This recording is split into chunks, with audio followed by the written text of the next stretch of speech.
Hello, everyone. Welcome to Women Talk Construction. We are here today with a super special guest. She's actually a returning guest, and we know that what she has to say will absolutely rock your world. And she just always brings such great wisdom Mhm. to Christy and I. And Yes. welcome, Christy, Hey, my good to be here co-host. again. Right? Every Monday.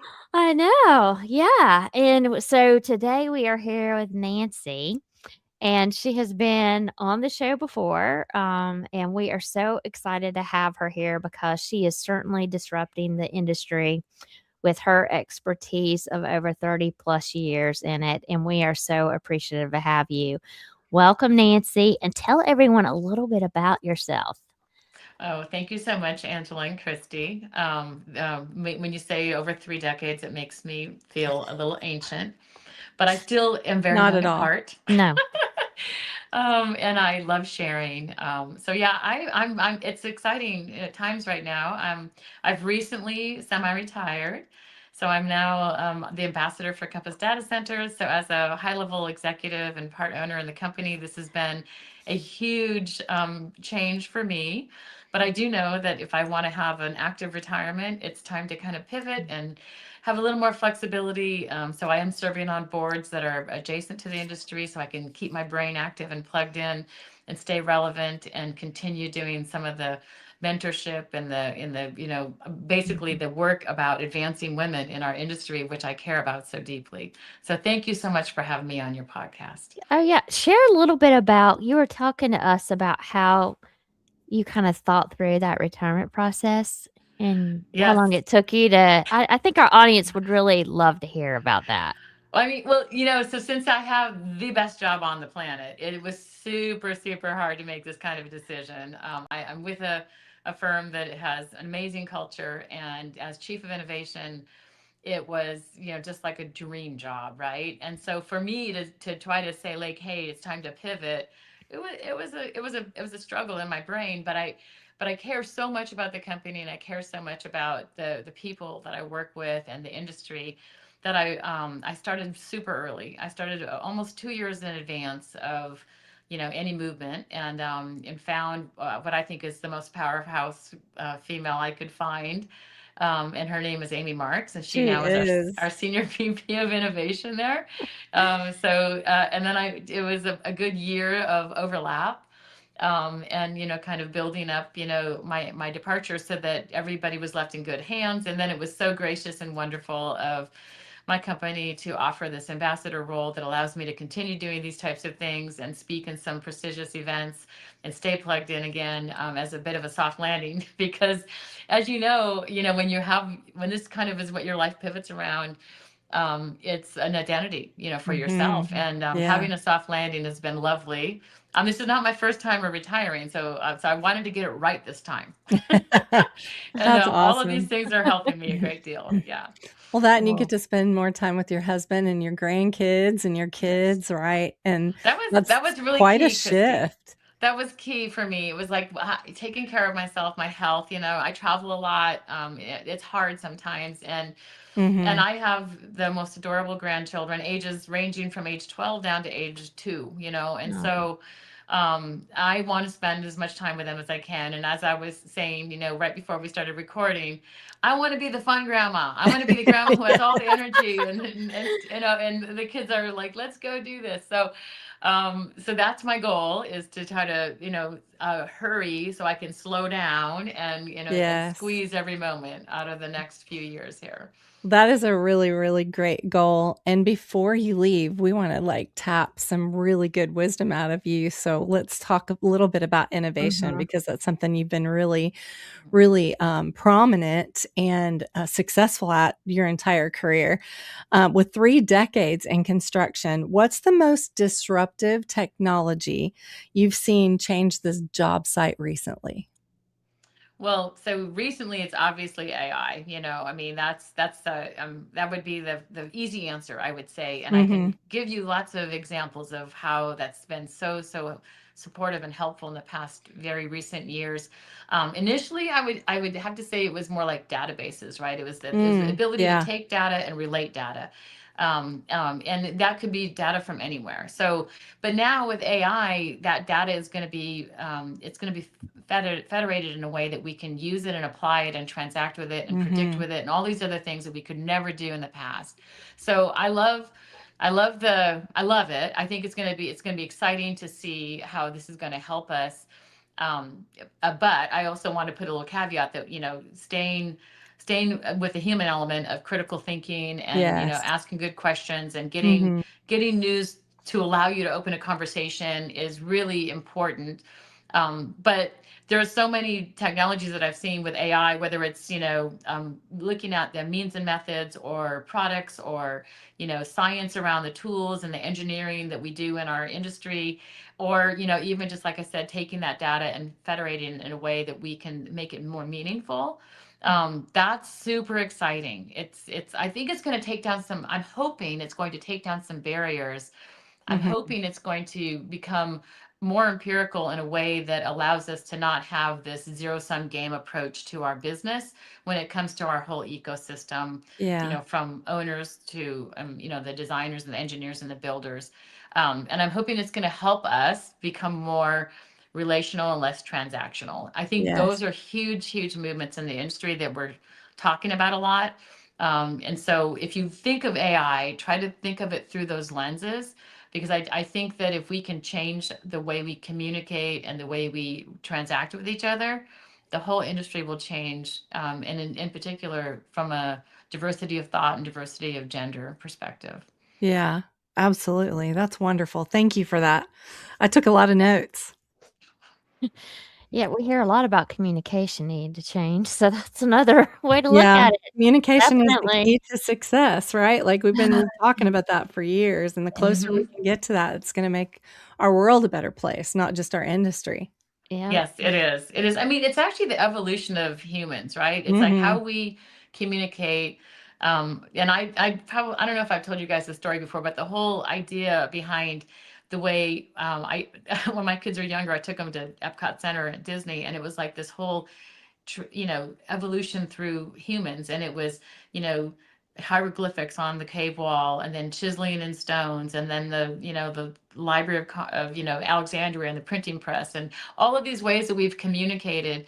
And then we started getting into, like, the digital world. And so now here we are, and the way humans have evolved from, the very get-go is all about how we use data, how we Mhm. Mhm. collect it, how we apply it, how we transact with it, how we communicate with it. And it can be very, very powerful, and it can also be a little scary.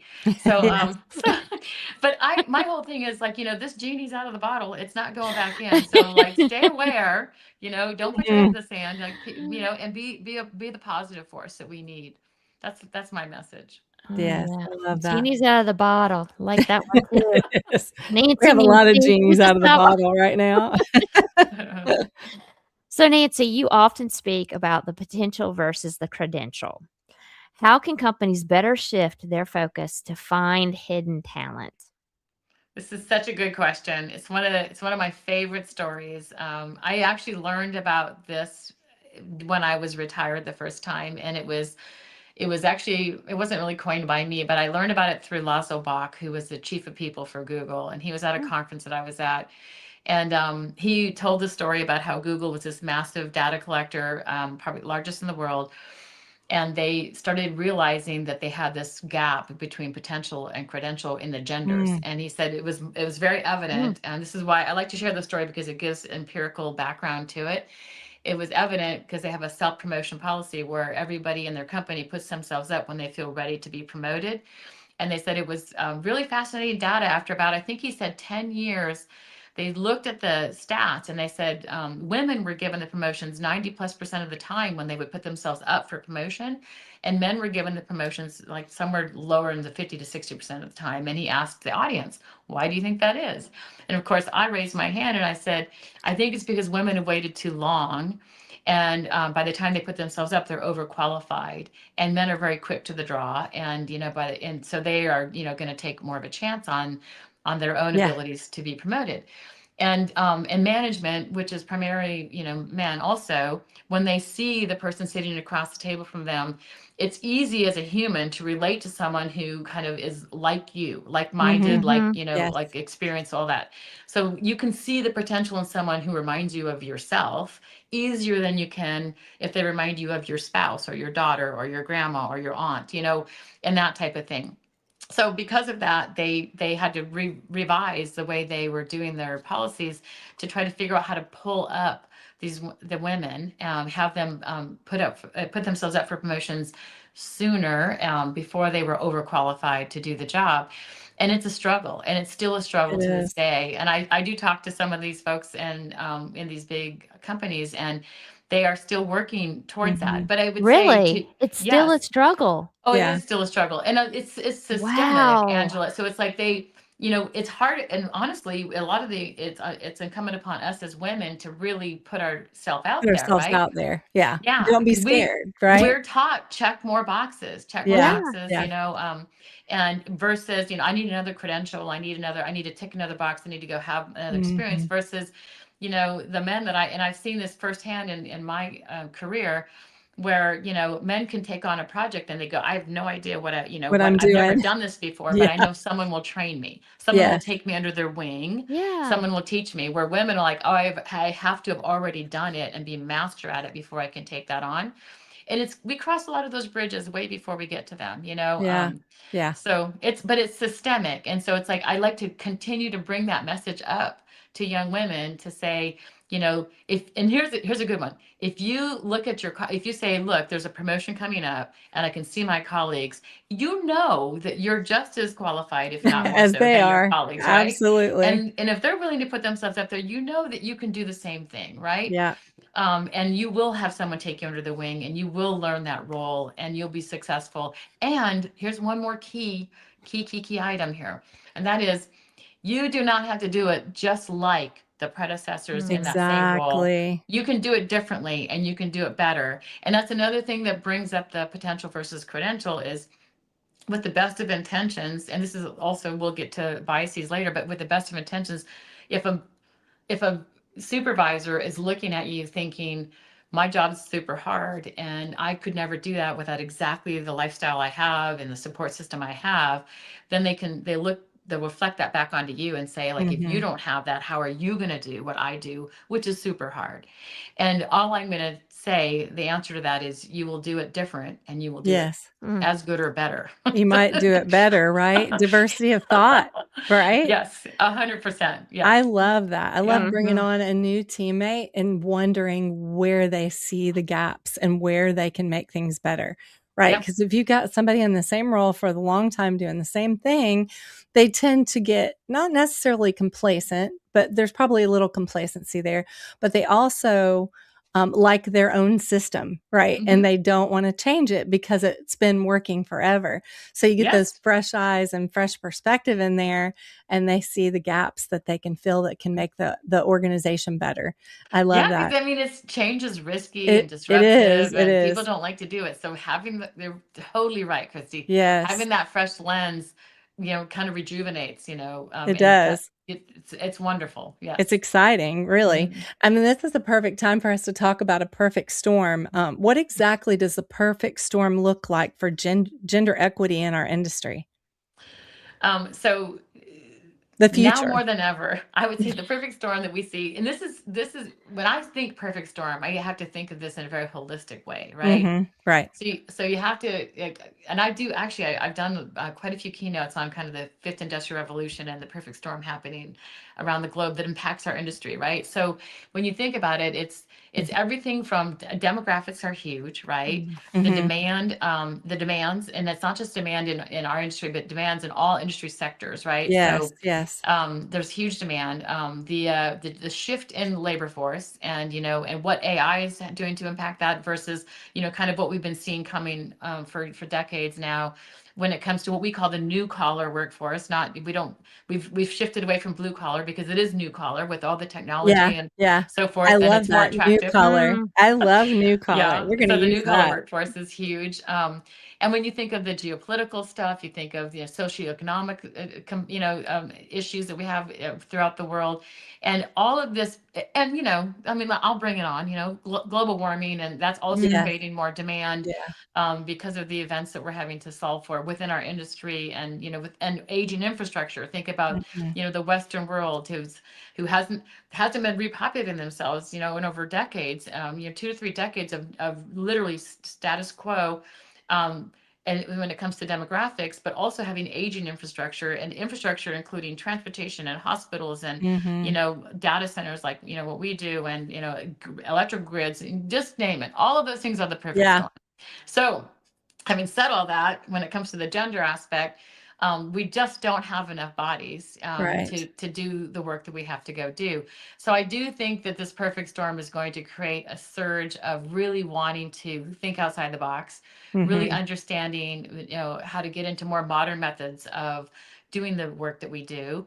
And I always want to mention, a rising tide lifts all boats. So whether Yes. you're male or female, this Yeah. is all good news. This is good news because we're For going to try. everybody. This is going to be an industry that's going to be more attractive and allow us to have very thriving livelihoods, but Mhm. in a safe and in a I would say a more diverse atmosphere where those Mhm. different thought processes are going to be able to come into it because we need it. And what is the mother of invention is necessity, and it's Yes. Mm. absolutely becoming more and more necessary. So that's how I see that in the future. And the doors are wide open, ladies, if you're Mhm. listening today, and men, right? The doors of our industry are wide open right now. It is a perfect storm, and so many opportunities out there, especially if you have critical thinking and you have any kind of background where data is evident in your career or in your schooling. Mhm. Yep. I Mm. totally agree. Come on, join us Let's here. do We it. need the diversity of Yeah, thought. try We it. do. Yes, I love that. Mother of innovation is necessity. Mhm. it And is. we've got that now. So, shifting to another gear, Nancy, how do you personally navigate implicit bias when making high level executive decisions?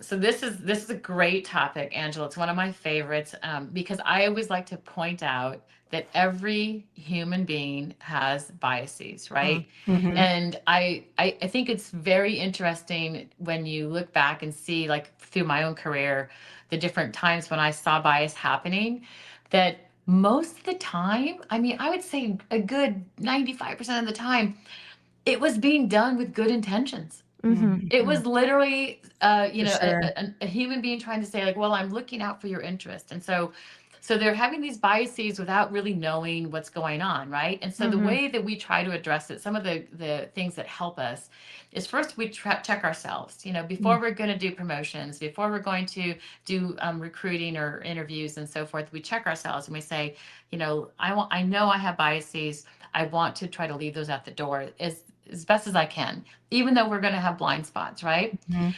And the way people approach you, whether it's diversity of any kind of cultural background or gender or whatever, is something that you have to be able to check yourself and say, I know that I've been walking in these shoes my whole life, and these Mm. biases are going to be systemic within Right. within me. So checking yourself is number one. And then the other thing is, if you can bring a more diverse group together when you're having these discussions, it's Yes. super duper helpful. So there's been numerous times in my career where I've had a male colleague who has made a decision which was with the best of their intentions on behalf of another employee.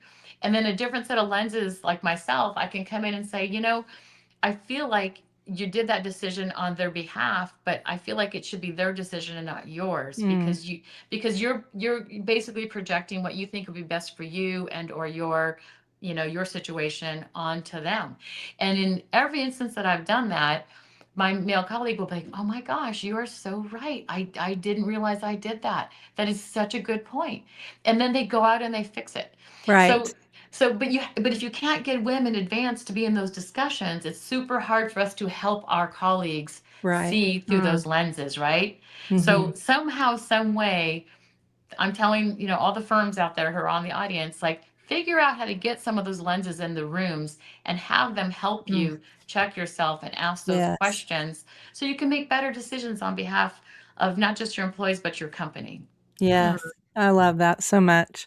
So, oh my gosh, the amount of information you've given us today has been amazing. I'm going to ask one last question and then we're going to wrap it up. So, thank you for being here and impactful. I just am excited for our audience to listen. Yeah. Tell me personally, what keeps you grounded? Oh, you know what came to my mind the minute you said that? It was my husband, to be honest with Oh, you. Aw. that's great. That's great. I feel very lucky that he's a very salt of the earth kind of guy, Mm. and he's, he never complains, and he's always has a good Aw. day, and so that it does help keep me grounded. But I have to say, like, um, when it comes to just continuing to do the work that I've done, yes, and he is also my biggest fan. When it comes to continuing to do that work, it's the what I get out of doing something like this Mhm. podcast. It's Aw, when I sit on a panel, and when I get to communicate and I can yeah. hear from people, and I learn, and I continue to learn, and I try to stay relevant that way.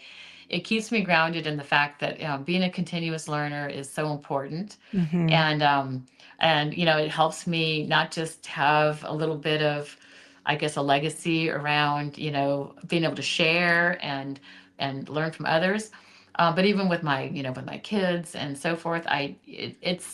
It's like, what do you leave behind, right? And what do they say all the time? It's like, not what you did, but how you made people feel. Yes. Mhm. And that to me is like, very, very much in my heart. Like, Yeah. I want people to feel like, they have inspiration, and that they have ambition, and that they can do anything. And I want them to be that positive force that I mentioned earlier. Please be the positive force. Wow, what a great takeaway. We can all strive to be the salt of the earth too, just like your husband, right? And Mhm. not complain and just be an inspiration. That is a great legacy to leave behind, is just wanting to Mhm. be inspiring to others. And you've definitely inspired us today. So I know you're going to inspire our audience. Thank you so much for sharing your vision and your informative and innovative and equitable thoughts around our industry. It's been an absolute pleasure having you on today. Tell our audience how to get in touch with you in case they want to do some business with Compass Data Centers, or maybe they just want you to be on a board or, speak on another podcast. Let folks know how to get a hold of you, Nancy. Actually, the best way to get a hold of me is on LinkedIn. Through LinkedIn messaging, I'm very visible there, and I'm very approachable. And I do love being able to communicate via LinkedIn, and that way too. If I continue to pivot and move around and do Yeah. certain things, you can follow me, you can see what I'm up to, and And you you can won't lose. find her. And you can find her. Thank you Yeah. so much, Nancy, for being on Thank today you. and being an All right. inspiration for everyone. Thank you, Christy. Thank you, Angela.